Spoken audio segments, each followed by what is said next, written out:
আসসালামু আলাইকুম। আপনারা কেমন আছেন সবাই? আলহামদুলিল্লাহ আমি অনেক অনেক ভালো আছি। এখন আমি রাত্রে সিয়ারির জন্য রান্না করতেছি। আজকে দেখেন, প্রতিদিনে একটা জিনিস খেতে ভালো লাগে না, তার জন্য আমি একটু গরুর মাংস দা তেহারি রান্না করব। তার জন্য সব মশলা দিয়ে এখন আমি মাখায় জুখায়া বসাবো। তেজপাতা দিলাম, আদা রসুন তেল টক দই সব কিছু মিলাই একটা মশলা বানাইছি, বানায়া দিতাছি। এখন পানি ঢেলে দিলাম, দিয়ে এখন একটু লাড়াচাড়ি করব মাখায় জুখায়া দিয়ে। এখন আমি চুলায় বসায় দিব। চুলায় বসায় দিয়া দেখেন আমি চুলায় বসায় দিছি, কালারটা খুব সুন্দর হয়েছে।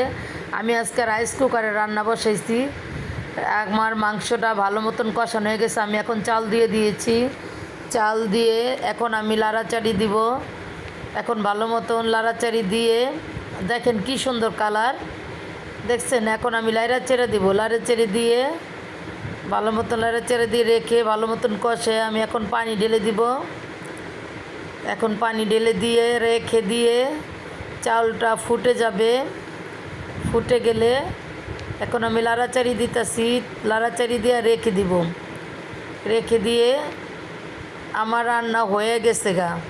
এখন আমি সিয়ারিতে খাইতেছি। আমি এইভাবে হাত রেখে দিয়েছি, অন্য কিছু মনে করেন না। আমার হাত খুব ব্যথা, পুড়ে গেছিলো, তার জন্য মলম দিয়েছি, তার জন্য ব্যথা। আমি টেবিলে হাত এভাবে রেখে খাচ্ছি, সিয়ারির খাবার খাচ্ছি। দেখেন আজকে এইভাবে মন চাইলো, তার জন্য খাইলাম। খুব ভালো লাগতেছে, মজা লাগে না তার জন্য কাঁচামরিচটি ভালো লাগতেছে। কাঁচামরিচ তো খুব আমার পছন্দ, কাঁচামরিচ লেবু সালাদ দিয়ে গরুর মাংস দিয়ে।